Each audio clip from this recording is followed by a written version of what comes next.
Batting your quilt up on a table is a good alternative to working on the floor. The only disadvantage is that you are having to bat in sections.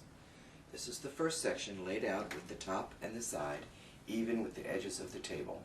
I've already removed most of the clamps, but you want to clamp all the way around, and when you get over here to the side that's not to the edge of the table, you want to use masking tape.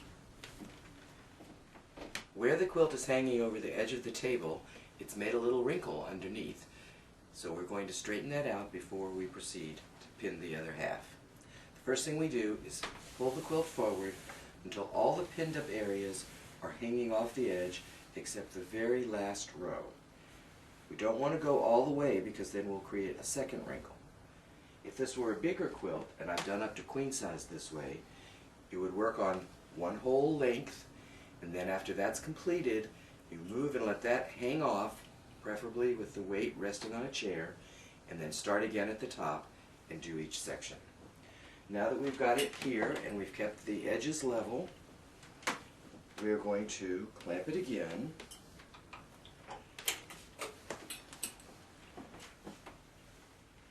And then we're going to peel back the layers. Start with the top.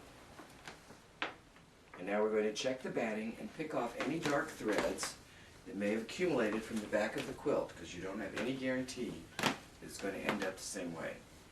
You can do this by yourself, but today I have a helper. Now that's what's happening. You're pulling it that way. You need to straighten it out. I'm going to tape down this edge. And then we have to clamp the front edge.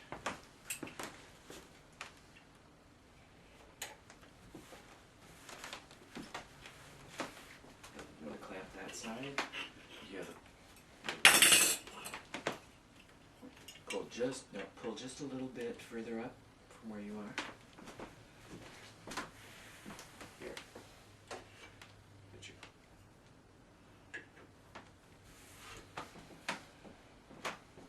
Now we will pull the batting forward.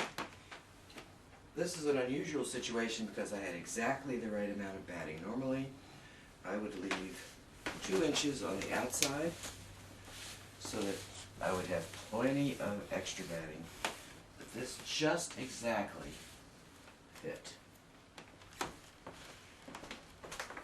Let's pull our top forward.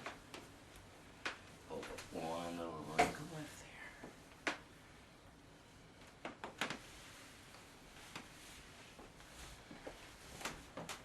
Okay, we now have everything in place, no wrinkles, and we are ready to pin again.